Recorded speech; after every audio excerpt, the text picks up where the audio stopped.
Governor, the next question, and it's for Carly Fiorina. Yes, thank you very much. Ms. Fiorina, every year 65,000 young men and women graduate from high school in the U.S. and have a hard time furthering their education or even finding a job because they were brought here illegally when they were children. They are undocumented through no fault of their own. Will you have them continue to live in this limbo? Would you send them all back to countries they don't remember, they don't really know, or would you consider supporting legislation that helps them in the long path to citizenship if they study, if they meet certain goals?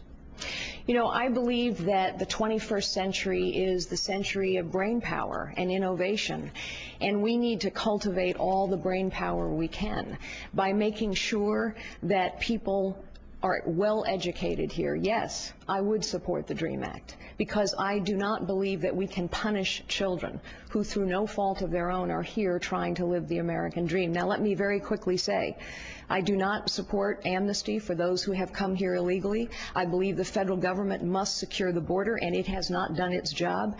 I believe as well that the federal government has to come up with a guest worker program that works.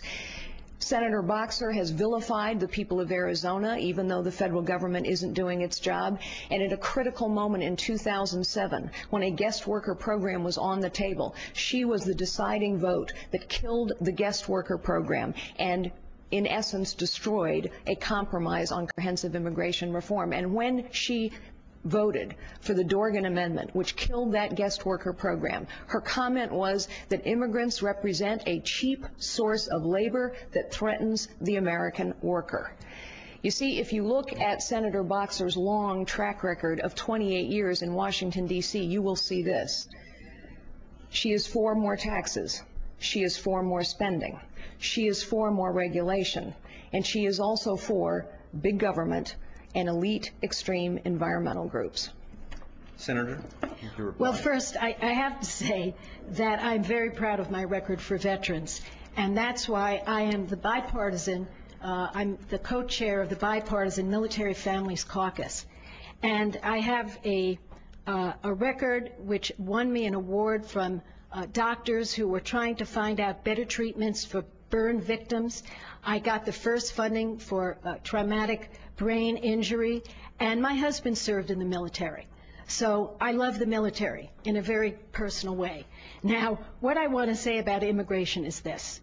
My opponent called comprehensive immigration reform a distraction. Imagine a distraction. We have 11 million people here who are living in the shadows. And here's where we stand. Under the law, since my opponent feels we shouldn't deal with this issue, they would have to be deported. We just have a recent study from USC and several other very important institutions that said the way to get this economy going again is to go with comprehensive immigration reform. Now, the DREAM Act is Senator, part of that. I'm sorry, your time is up. The DREAM Act is part of that.